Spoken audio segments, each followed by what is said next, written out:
안녕하세요. 안홍입니다. 오늘은 마이너스 금리 정책, 제로 금리 정책에도 투자를 하지 않는 이유, 그 문제에 대해서 짚어보기로 하겠습니다.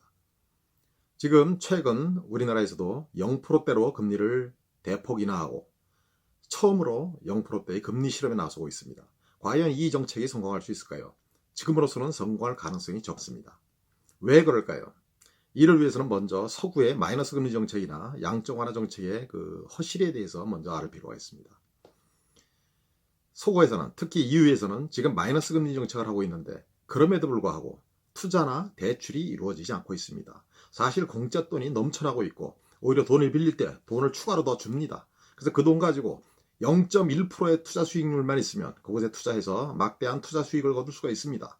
그런데 이 돈을 대출해 가지 않습니다. 왜 그럴까요? 국내에 투자할 투자처가 없기 때문입니다. 즉 0%가 넘는 플러스의 투자 수익률을 거둘 수 있는 투자처가 없기 때문입니다. 그런 투자처가 있다면 곧바로 그 돈 가지고 모두가 경쟁적으로 돈을 벌려고 할 것입니다. 문제는 그런 투자처가 없다는 것이 문제입니다. 왜 그런 투자처가 없을까요?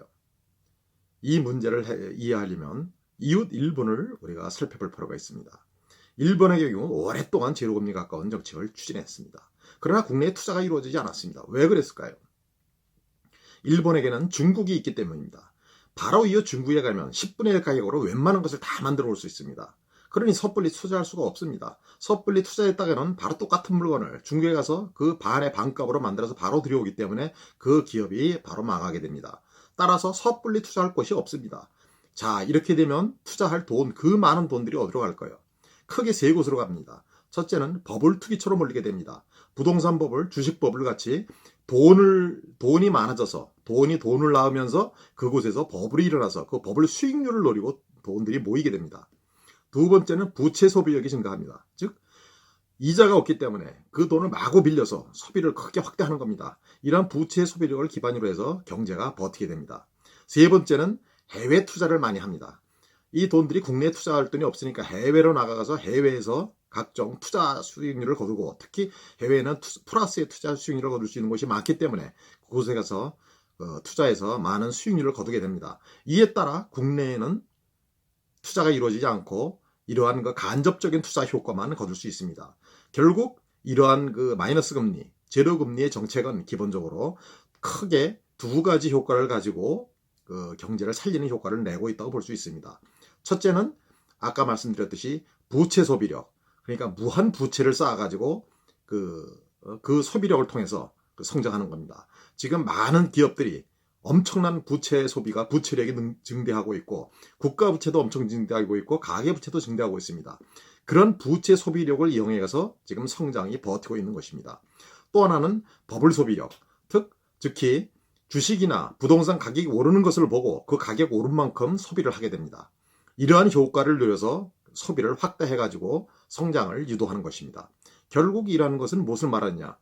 정상적으로 자본주의는 자본 투자를 통해서 정상적인 수익을 거두어서 그래서 버티고 성장을 이루는 것이 자본주의의 기본 원리입니다.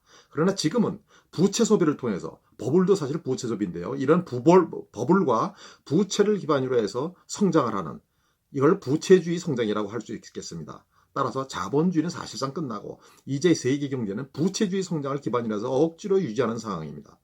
따라서 우리나라에서 만약에 이러한 제로금리가 가까운 정책을 추진할 경우 과연 우리나라는 어떻게 될까요?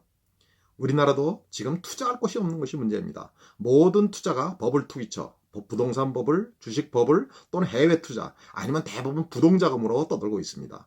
이러한 상황에서 돈을 더 푼다고 해서 그 돈이 국내 투자로 연결되고 또는 고용으로 연결되고 성장으로 연결될 가능성은 거의 없습니다. 오히려 결과적으로 버블 소비력만 더욱 키우고 부채를 더욱 키워서 우리나라 같은 나라는 기축통화국이 아니기 때문에 결국은 더욱 국제 신인도가 떨어지고 부채 위기 또한 국채 위기 이런 위기를 맞이해서 더욱 경제가 악화될 수밖에 없습니다. 따라서 이번에 정부가 추진하는 0%대 성장 정책, 0%대 금리 정책, 이 정책의 효과는 현재로서는 기대하기 어려운 상황입니다. 무엇보다 이러한 경제 정책을 성공하기 위해서는 우리나라의 투자 경쟁력을 또한 공급 경쟁력을 높여야 됩니다. 그래야 이 많은 돈들이 국내에 투자로 연결됩니다. 지금같이 우리나라가 사실상 다른 나라보다 세율도 높고 또한 그 반기업 정서가 엄청 심하고 노동자를 해고하기가 사실상 불가능하고 결국 우리나라는 사실상 투자가 불가능한 국가가 되었습니다. 이러한 상황에서 돈을 푼다고 해서 결코 경제가 살아나지 않습니다. 따라서 버블과 또한 부채만 더욱 증가시켜서 지금의 가계부채 위기나 기업 부채나 이런 그 문제들을 더욱 악화시킴으로써 올해 경제의 구조적 위기를 심화시킬 가능성이 높아지는 상황입니다. 오늘은 이상으로 마치도록 하겠습니다.